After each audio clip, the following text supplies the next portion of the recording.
अहंकार का बीमार गजेंद्र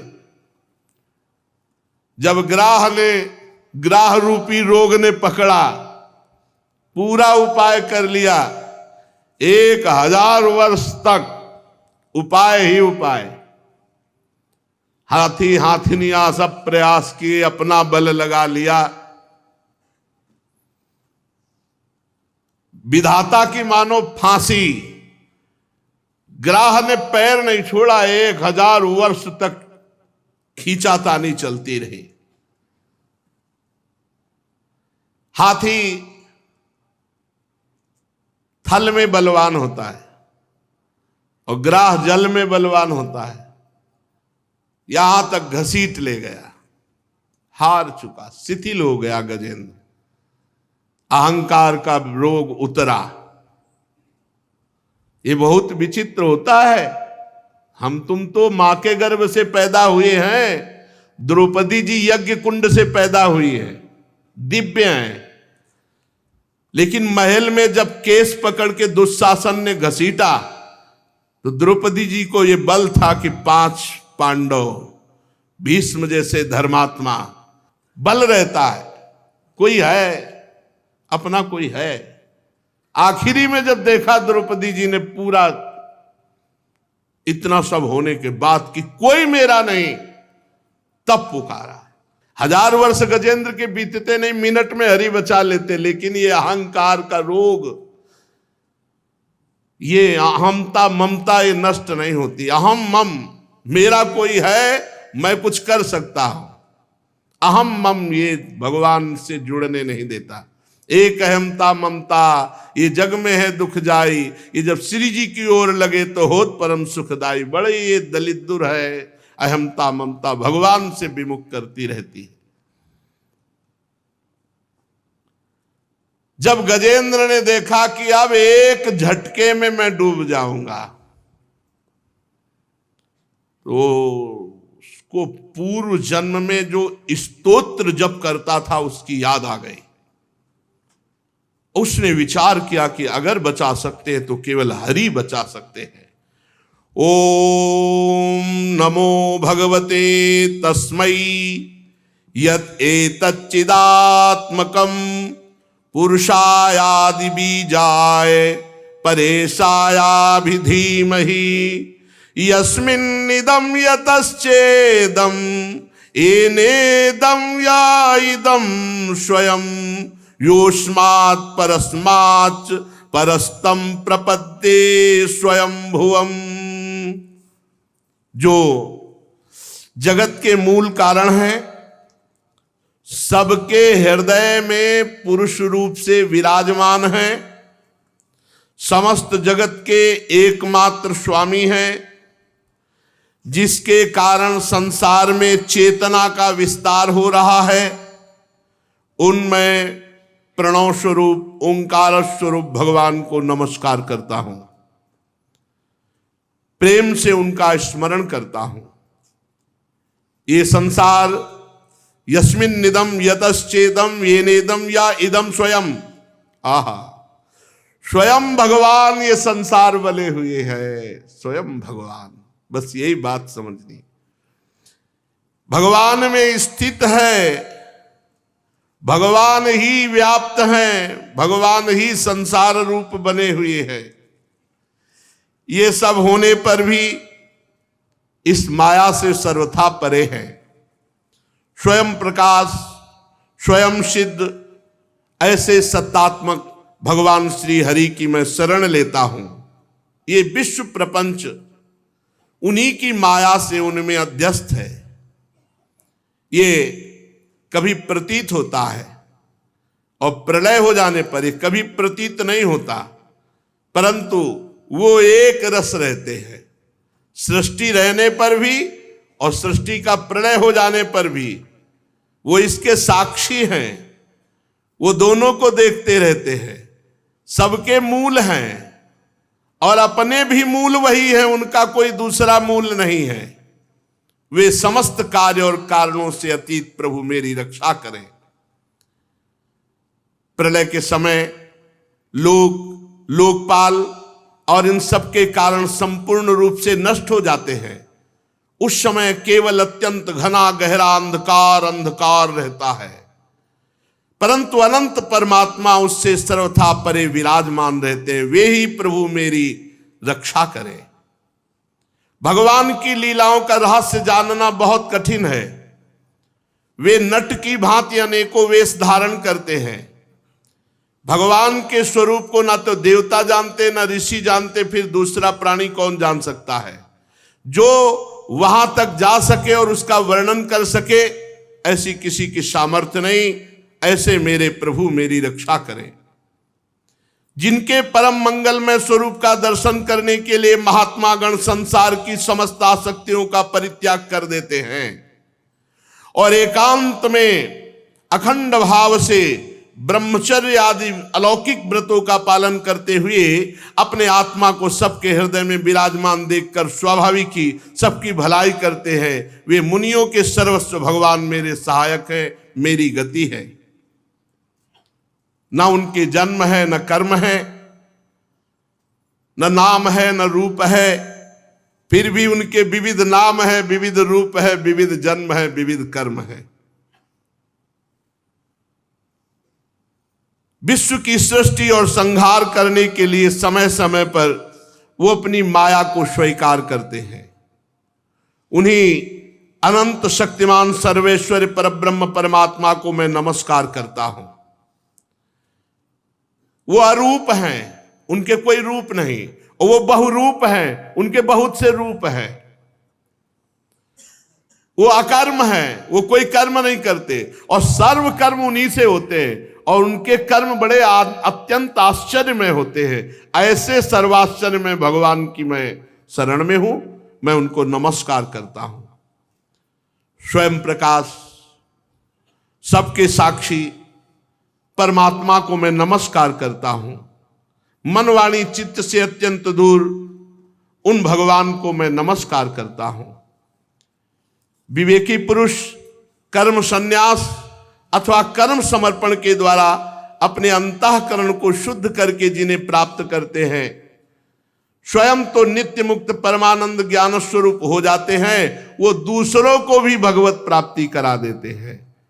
ऐसे भगवान श्री हरि को मैं नमस्कार करता हूं। भगवान सतोगुण, रजोगुण, तमोगुण, इन तीन गुणों के धर्म को स्वीकार करके शांत, घोर और मूढ़ अवस्था भी धारण करते हैं और वो तीनों गुणों से परे भी रहते हैं। ऐसे भगवान को मैं नमस्कार करता हूं, बार बार नमस्कार करता हूं। हे प्रभु, आप सबके स्वामी हैं, समस्त क्षेत्रों के एकमात्र ज्ञाता, सर्व साक्षी हैं। हे सर्व साक्षी प्रभु, मैं नमस्कार करता हूं। आप स्वयं ही अपने कारण हैं, पुरुष और मूल प्रकृति रूप में भी आप ही हैं। आपको बारंबार नमस्कार है। आप समस्त इंद्रिय और उनके विषयों के दृष्टा हैं, समस्त प्रतीतियों के आधार हैं। अहंकार आदि छाया रूप असत वस्तुओं के द्वारा आपका ही अस्तित्व प्रकट होता है। प्रभु, समस्त वस्तुओं के रूप में आप भास रहे। गजब है, सब भगवान बने हुए, समस्त वस्तुओं के रूप में आप हैं। मैं आपको नमस्कार करता हूं।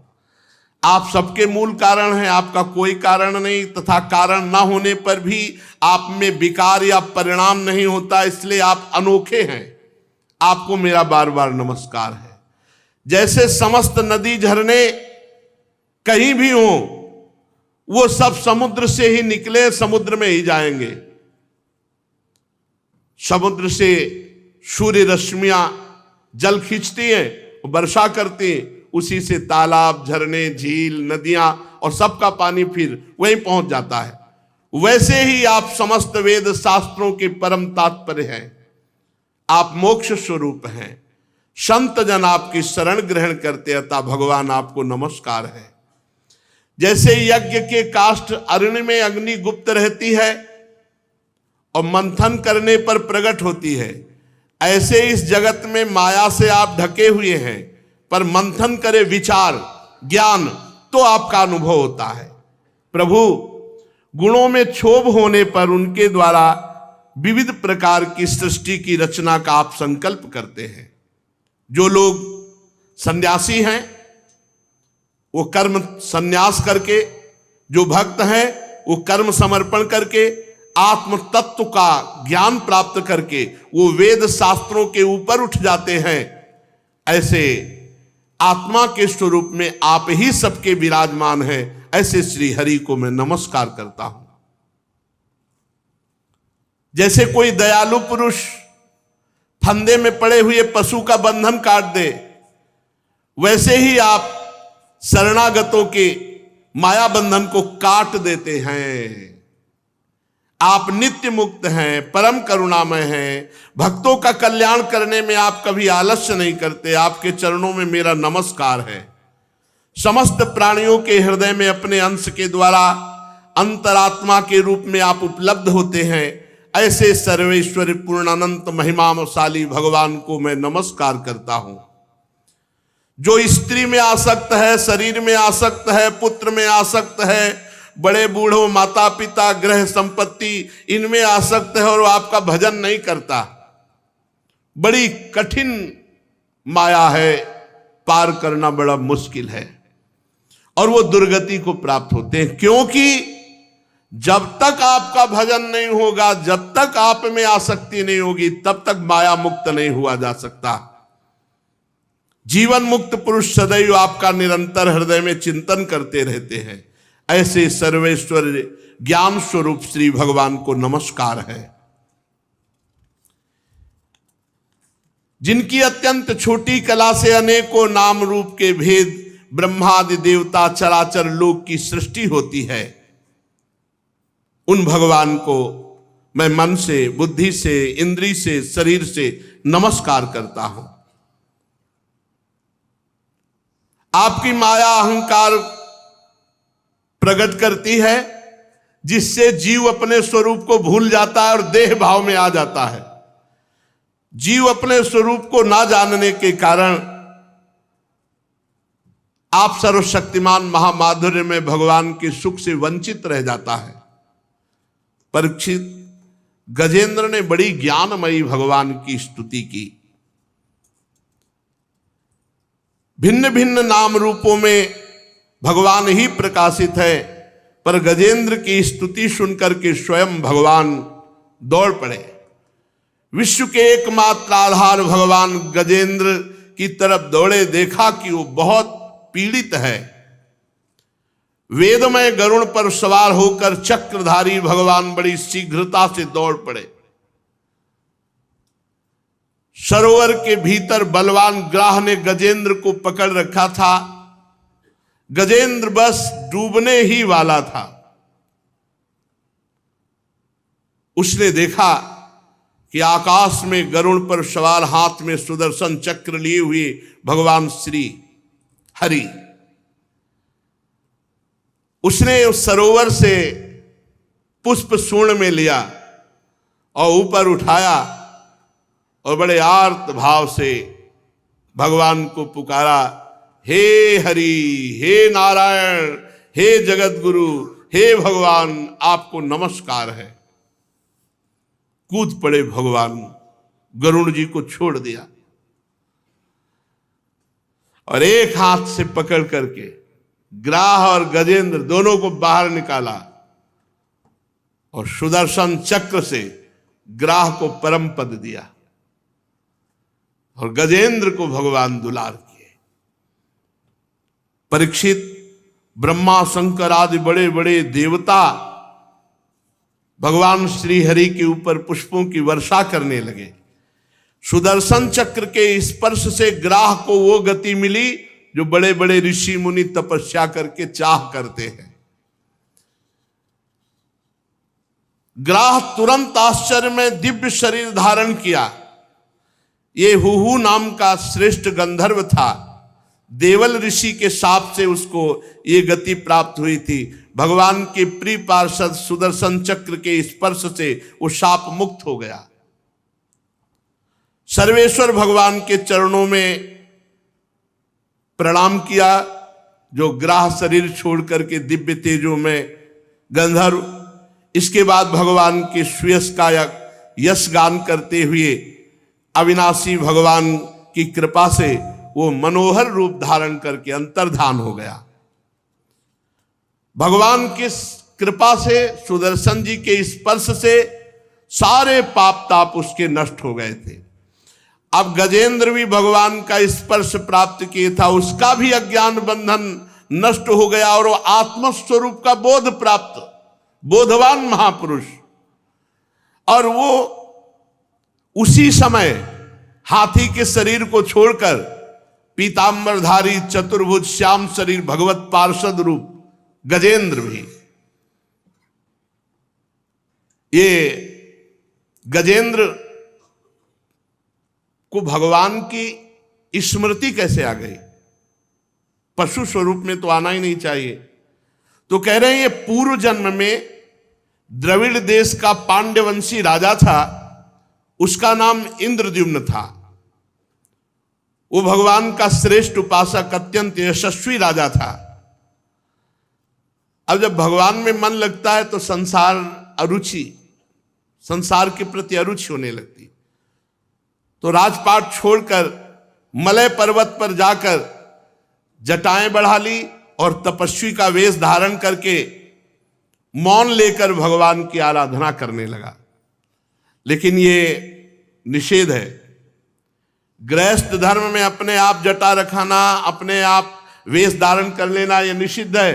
किसी गुरु, किसी महापुरुष, किसी आचार्य का अनुसरण करो, उनकी शरण में जाओ, उनकी आज्ञा के अनुसार ऐसा करो। मनमानी करना अपराध है। उसी समय अगस्त ऋषि अपनी शिष्य मंडली के साथ मलय पर्वत पर पहुंचे। तो राजा से पूछा, किसकी आज्ञा से जटा बढ़ा ली?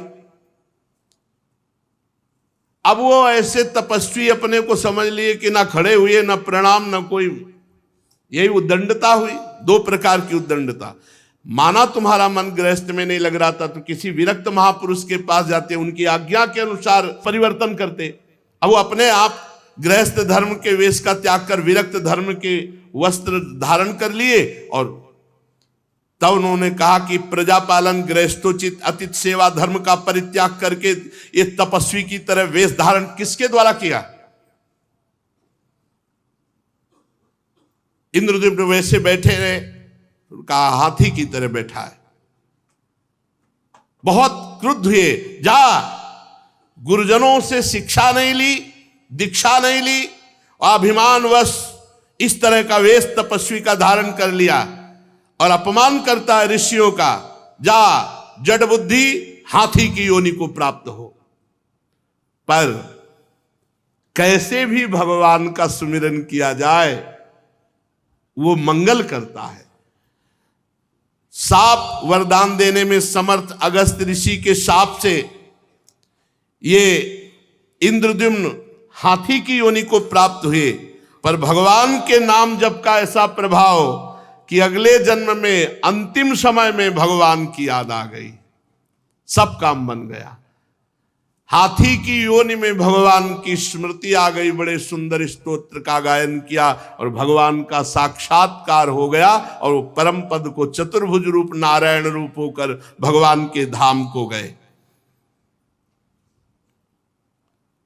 कुरुवंश शिरोमणि परीक्षित, मैंने भगवान श्री हरि की महिमा और गजेंद्र के उद्धार की ये कथा तुम्हें सुनाई।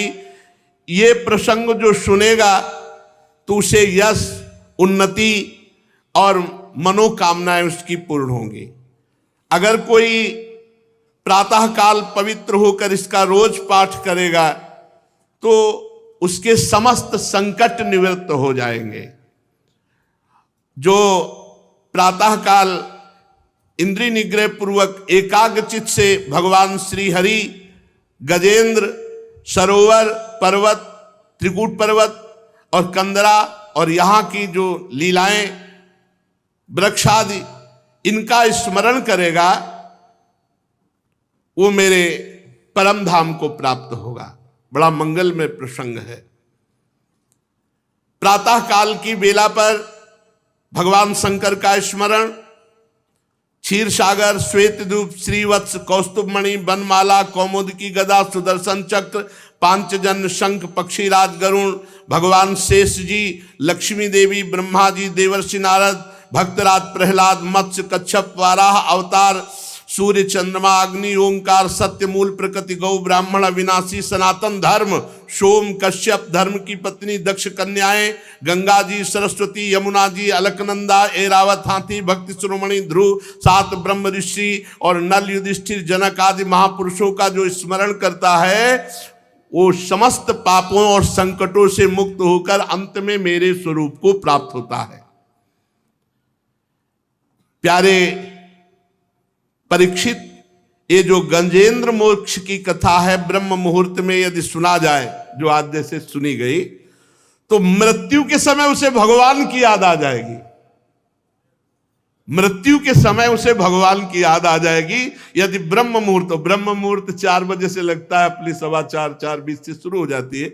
ब्रह्म मुहूर्त में जो कथा सुनेगा तो कह रहे उसे अंतिम समय, मृत्यु के समय भगवान की याद आ जाएगी। वृंदावन में कह रहे महाराज याद आ जानी चाहिए, ये हरि स्मृति भगवत स्मृति, ये अपने लोगों के कल्याण हो गया है, मस्त रहो, भगवत स्मृति में मस्त रहो।